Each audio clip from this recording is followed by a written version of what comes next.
আমার এই হাতটা একটু দেখেন, এই হাতটায় যে কালো দাগগুলো দেখা যায়, এগুলো অন্য কেউ দেয় নাই। আলকামা যখন ইসলাম গ্রহণ করেছে তার পূর্ব মুহূর্তে আলকামা বোঝে নাই আমার গায়ে হাত উত্তোলন করেছে, কষ্টটা আমার এখনো রয়ে গেছে। আল্লাহু আকবার।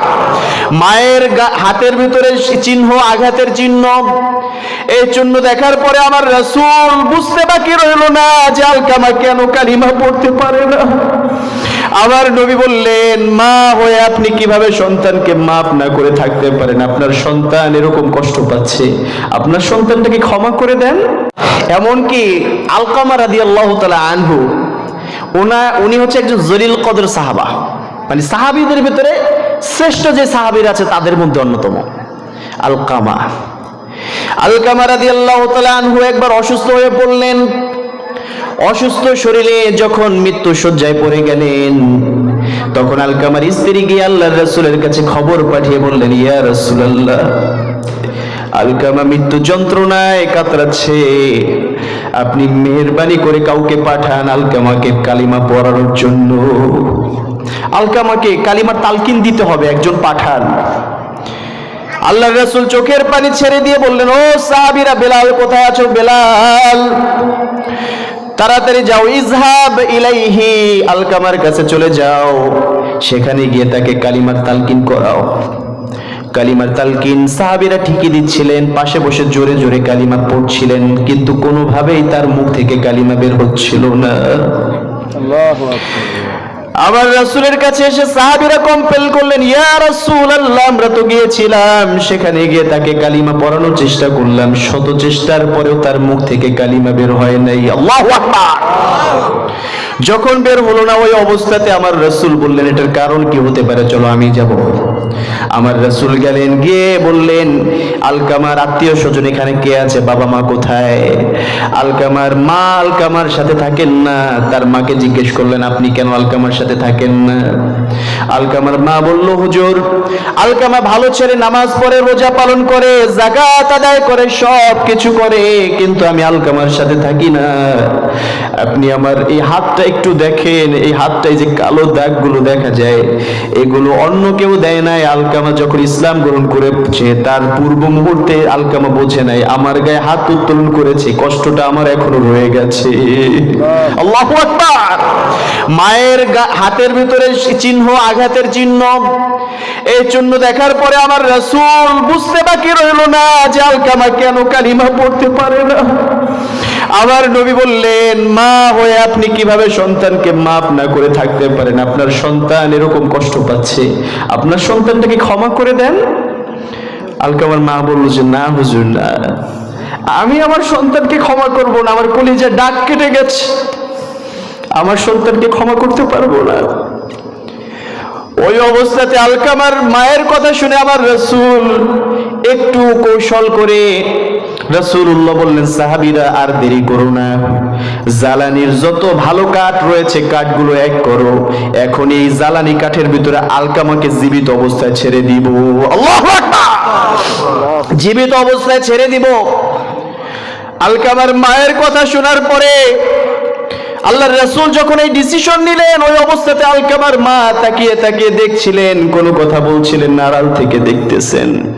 এই দিক দিয়ে আগুনের কাঠ জ্বালানো হলো, আগুনের মধ্যে আলকামাকে ছাড়া হবে, এরকম সময় পেছন থেকে ডাক দিয়ে, মা হয়ে সহ্য করতে পারে নাই, মা জোরে জোরে ডাক দিয়ে বললেন, তোমরা কারা আছো? ইয়া রাসূলুল্লাহ, ইয়া হাবিবাল্লাহ, আমার কলিজার টুকরা সন্তানকে আমি মাফ করে দিয়েছি। আপনি ভালো করে জানেন, মা সন্তানের উপরে রাগ করতে পারে, সেই রাগ কখনো অন্তর থেকে করে না।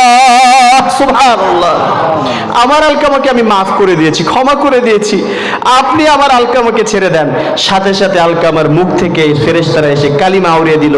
আলকামা পড়ে উঠলেন, লা ইলাহা ইল্লাল্লাহু মুহাম্মাদুর রাসূলুল্লাহ সাল্লাল্লাহু আলাইহি ওয়াসাল্লাম। দেখেছেন মা কি জিনিস? মায়ের আঘাত লেগেছিল, একটু মনে কষ্ট রয়ে গেছে, রাসূলের সাথে সারাটা জীবন কাটিয়েছেন, তারপরেও কালিমা আসে। প্রিয় ভাইয়েরা, মাকে কষ্ট দিয়ে কখনো দুনিয়া আখিরাত কোথাও ভালো থাকা যাবে না। বাবাকে কষ্ট দিয়ে কখনো ভালো থাকা যায়? বাবার সম্মানও দিয়েছেন কে? আল্লাহ তাআলা। আল্লাহ কখনো বলেন নাই যে উম্মুন। উম্মুন বললে বুঝতাম শুধুমাত্র মা। উম্মুন বলেছেন? আল্লাহ সব সময় বলেছেন ওয়ালিদাইন। ওয়ালিদাইন শব্দ অর্থ বাবা এবং মা, দুইজনকে আরবিতে একসাথে বলা হয় ওয়ালিদাইন। কি বলা হয়? ওয়ালিদাইন। তাহলে মায়ের কাছ থেকে দাবি ছাড়ানো যাবে না ইনশাআল্লাহ। আগে যেই ব্যবহার করেছে আজকের পর থেকে আর না, আর না। ক্ষমা চাইতে না পারেন এখন, মায়ের সাথে ভালো আচরণ শুরু করেন। আপনার আচরণ দেখলে মা ঠিকই বুঝে যাবে যে আমার সন্তান, আমার কলিজাটা ফিরে এসেছে ইনশাআল্লাহ। পাশাপাশি যদি মায়ের সাথে বাবার সাথে ভালো আচরণ করা যায় জীবন সফল হয়ে যাবে। আপনি মনে করিয়েন না যে শুধুমাত্র আখিরাতটাই সফল হবে, দুনিয়াতে আছে না নাই? দুনিয়াতে সফলতা আছে না নাই? বাবা মা যদি খুশি থাকে দুনিয়া সফল। এটার রেকর্ডটা আমি কোরআন আল কারীমের সূরা বাকারার ৭১ নম্বর আয়াতে কারিমা থেকে দেখাচ্ছি। আপনি একটু খেয়াল করলে বুঝতে পারবেন। আল্লাহ সুবহানাহু ওয়া তাআলা সূরা বাকারা নাজিল করেছেন। সূরা বাকারার অর্থ হচ্ছে গাভী। বাকার অর্থ কি? গাভী। তো বাকার অর্থ গাভী। এই যে গাভী হয়েছে নামটা, যে কোনো সূরায় আল্লাহ সুবহানাহু ওয়া তাআলা কোনো না কোনো কারণে ওটার নামকরণ করেছেন। তো সূরা বাকারার ভিতরে অবশ্যই গাভী সম্পর্কে কিছু বলা হয়েছে, এই জন্য এই সূরার নাম রাখা হয়েছে কি? কথা বলেন। সবাই কথা না বললে তো কষ্ট হয়ে যাবে। সূরার নাম কি? বাকারা। তাই বাকারা সূরার গাভী নিয়ে যে ঘটনাটা হয়েছিল আমি সেটা বলবো না। আমি বলতে চাচ্ছি যে বাবার মায়ের সাথে ভালো আচরণ করলে দুনিয়া পাওয়া যায়, এটার প্রমাণ দিব এখান থেকে। তাফসিরে মাযহারি। তো সূরা বাকারার তাফসিরের ভিতরে এসেছে মুসা আলাইহিস সালাম ওনার কওমের কিছু লোকেরা, এদের মধ্যে একটা ছেলে ছিল, ও ছিল চাচার থেকে উত্তরাধিকারী। মানে চাচা মারা গেলেই সব সম্পত্তির মালিক হয়ে যাবে। এখন ভাতিজার মনের ভিতরে লোভ যে যেভাবে হোক এই চাচার কাছ থেকে কি সম্পত্তি নিতে হবে। তো ওর দেরি আর সয় না, ও কি করবে? চাচাকে হত্যা করেছে। একটা লম্বা ঘটনা আছে মাঝখানে। তারপরে আল্লাহ তাআলা বললেন যে সমাধান যদি পেতে হয় ইন্নাল্লাহা ইয়া'মুরুকুম আন তাযবাহু বাকারা। সমাধান একটাই, যাকে মেরেছে খুনি বের করতে হলে অবশ্যই অবশ্যই একটা গরু কোরবানি করতে হবে। কি কোরবানি করতে হবে? গরু। তো গরু কোরবানি করলেই হবে না, গরুটাকে শর্ত মোতাবেক কোরবানি দিতে হবে। ফাকুল নাদরিবুহু বিবাদিহা।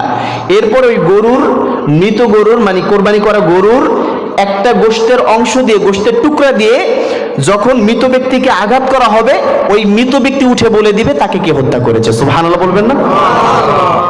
আল্লাহ তাআলা পারে কি পারে না? ঘটনাটা মাঝখানে হয়ে গেল। গরুর কথা যখন আল্লাহ সুবহানাহু ওয়া তাআলা বললেন, বনি ইসরাইলের লোকেরা ছিল বড় প্রশ্নবিদ, খালি প্রশ্ন করত। আছে না অনেকে ক্লাসের ভিতরে থাকলে, এটা কি, ওইটা কি, স্যার এটা কেমনে হলো, এটা কেন হলো, ওটা কেন হলো। তো বনি ইসরাইলের এই অভ্যেসটা বরাবরই ছিল। তো ওরা বলতেছিল যে মুসা ইয়া'মুরুকুম আন তাযবাহু বাকারা, বুঝলাম গরু কোরবানি করতে হবে। তো গরুটা কি হবে একটু যায় বলো না, যে গরুটার মা লাউনুহা, কালার কি হবে, গরুটা কেমন হবে, মাহি, গরুটা কেমন ধরনের হবে, দেখতে কেমন হবে, উঁচা লম্বা হবে কিনা, এই বিভিন্ন ধরনের প্রশ্ন বারবার করছিলেন। তো এক পর্যায়ে আল্লাহ তাআলা এমন ভাবে এটাকে নির্ধারণ করলেন যে এই গরুটা শুধুমাত্র একটা ছেলের কাছে ছিল। কথা বুঝতে পেরেছেন আপনারা? তা আমি এটা বোঝাতে চাচ্ছি যে এই গরুটা কার কাছ থেকে আনা হলো, কেন আনা হলো, এই দিকে আমি লক্ষ্যপাত করতে চাচ্ছি। তো গরুটা ছিল বনি ইসরাইলের একটা রাখাল ছেলে, এতিম ছেলের কাছে। ওই ছেলের জীবনের একটা ঘটনা রয়েছে। ওই ছেলেটা যখন তার বাবা জীবিত ছিল, তার বাবা সকালবেলা ঘুমোচ্ছিল, এমন অবস্থায় তার বাড়ির সামনে এক ব্যবসায়ী একটা হীরার খণ্ড নিয়ে আসলেন। বললেন, ও বালক, অনেক কম দামে এই হীরা খণ্ডটাকে বিক্রি করব, তুমি যদি কেনো। তো ওই ছেলেটা বলল, হ্যাঁ হীরা কেনা যায়। তো তো কত? বলল ৭০,০০০ দিরহাম। কত দিরহাম? ৭০,০০০। ওই বালক কথা শুনে বলল, ঠিক আছে আমি ৭০,০০০ রাজি, কিন্তু আমার বাবা ঘুমোচ্ছেন, টাকাটা আমার বাবার কাছে। আমার বাবা ঘুম থেকে উঠলে আপনি একটু দেরি করেন, আপনাকে ৭০,০০০ দিব, কোনো সমস্যা নাই। কারণ বশত ওই ব্যক্তি বললেন, আমি দেরি করতে পারবো না, আমাকে দেরি করিও না, তুমি যদি আগে নাও তোমার বাবা ওঠা পর্যন্ত দেরি করব না, তুমি টাকাটা নিয়ে আসো, তোমার বাবাকে উঠাও, ঘুম থেকে জাগাও, যদি এখনই কিনো তাহলে কিছুটা কমিয়ে রাখবো, আমি 10,000 দিরহাম কমিয়ে রাখবো। কয় হাজার? 10,000 কম রাখবো। তো ছেলেটা বললো যে না না, বাবার ঘুম ভেঙে যাবে, এটা আমি পছন্দ করব না, আমার ভালো লাগবে না, আমার বাবা কষ্ট পাবে। আল্লাহু আকবার বলবেন না? আমার বাবা কষ্ট পাবে, আমার বাবা ঘুম থেকে উঠলেই কিনবো, আপনার 10,000 কমানোর দরকার নাই, বাবা যদি ঘুম থেকে ওঠে পরিপূর্ণভাবে আপনাকে পরিশোধ করব, চিন্তা করিয়েন না। ওই লোক বলে কমাবে, তাড়াতাড়ি তাকে জাগাতে বলে, আর এই দিক থেকে বালক বলে জাগাতে পারবো না। এমন করতে করতে ওই লোক 30,000 পর্যন্ত এসেছে। মানে এত কম দামে ওই সময় কোন জায়গায় এরকম হীরা পাওয়া যায়? এটা তো আল্লাহর তরফ থেকে পরীক্ষা ছিল। ওই বালক বুঝতে পারে নাই, কিন্তু আদবের জায়গা বাবার প্রতি ভক্তি শ্রদ্ধা ছিল, যার ফলে ওই বালক কোনোভাবেই তার বাবাকে ঘুম থেকে উঠায় নাই। এই কথাটা বাবা যখন ওই হীরার অধিকারী যে ব্যক্তি, হীরার মালিক ছিল, ওই ব্যক্তি চলে গেলেন, বললেন তোমার কাছে হীরা বিক্রি করার দরকার নেই, আমি চলে যাই, সময় নেই। কিন্তু যখন বাবা ঘুম থেকে উঠলেন, সমস্ত ঘটনাটা বাবা জানতে পারলেন। বাবা আল্লাহর কাছে চোখের পানি ছেড়ে দিয়ে বললেন, আমার এই ছোট শিশুটা এখনই বাবার মর্যাদা বুঝে গিয়েছে, বাবাকে রক্ষণাবেক্ষণ করতে গিয়ে, বাবার মর্যাদা দিতে গিয়ে আমাকে ঘুম থেকে উঠায় নাই, হীরাটা লোকসান করেছে। ও আল্লাহ, আপনার কাছে দোয়া করলাম, আল্লাহ আমার সন্তান যদি আল্লাহ আপনি বাঁচিয়ে রাখেন, এর চাইতে শত শত গুণ ধন সম্পদ আপনি তাকে দান করবেন। সুবহানাল্লাহ। এই দোয়া করেছে কে? বাবা। তো বাবার দোয়াটা কি হয়েছে এবার দেখেন। ওই বাবার দোয়ার ফসল হচ্ছে, বাবা আল্লাহওয়ালা মানুষ ছিলেন, মৃত্যুর পূর্ব মুহূর্তে একটা ছোট গরুর বাছুর ওই সন্তানের জন্য রেখে যায়, আর বলে বিবি আমার সন্তান ছোট, এখন বোঝে না, এই গরুটা থাকলো, এই গরুটাই আমার সন্তানের জন্য রেখে গেলাম, আমার সন্তান যখন বড় হবে, আমার সন্তান যখন বুঝতে শিখবে, তখন তার কাছে এই গরুটা আমানত হিসেবে যেন দিলাম, এই গরুটা তাকে ফিরিয়ে দিও। কেউ কেউ বলেন যে জঙ্গলে ছেড়ে দেওয়া হয়েছিল। এই গরুটা যখন দিনের পর দিন বড় হচ্ছিল, গরুর কালার অন্যান্য গরুর কালারের মতো হয় নাই। সাধারণত আমাদের দেশে যে গরুগুলো থাকে মাত্র কয়েকটা কালারের থাকে, কিন্তু পিত্ত কালারের কোনো গরু আপনারা দেখেছেন? হলুদ কালারের, পুরো গাঢ় হলুদ, এরকম আমাদের আছে গরু? আল্লাহ সুবহানাহু ওয়া তাআলা বললেন, ও বনী ইসরাইলের লোকেরা, যদি তোমরা সমাধান পেতে চাও, যেই গরুটা কোরবানি করবা সেই গরুটা হবে সফরা, সেই গরুটা হবে ফাকির ফাকিউল লাউনুহা তাসুরুন নাজিরিন, গরুটা দেখতে হবে পিত্ত কালার, এবং এই গরুটা দেখলে যেন মানুষের নয়ন জুড়িয়ে যায়, তেমন একটা গরু হতে হবে। আল্লাহু আকবার। এখন আল্লাহ তাআলা বলেছেন করতেই হবে, উপায় নাই। তো বনী ইসরাইলের লোকেরা বাধ্য হয়ে খুঁজে দেখলো, একটা ছেলের কাছে সেই গরুটা আছে, সেটা হচ্ছে ওই যে ওই ছেলেটা, যে ছেলেটা বাবাকে শ্রদ্ধা করেছে। সুবহানাল্লাহ। এখন বালকের কাছে হাজির, যে বাবা তোমার গরুটা আমাদের কাছে বিক্রি করো। বললো যে বিক্রি করতে পারি, শর্ত একটা। কয়টা?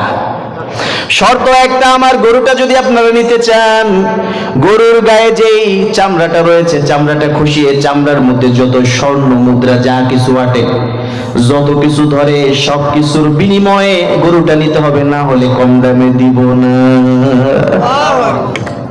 এখন তো ওরাও ঠিক আছে, ও ঠিক মতো একেবারে কষিয়ে ধরে বসেছে, সারার মানুষ না। কিছুক্ষণ পরে ডিসিশন হলো, ঠিক আছে কি আর করার আছে, গরুটা আমাদেরকে দিয়ে দাও। গরুটা নিয়ে যাওয়া হলো।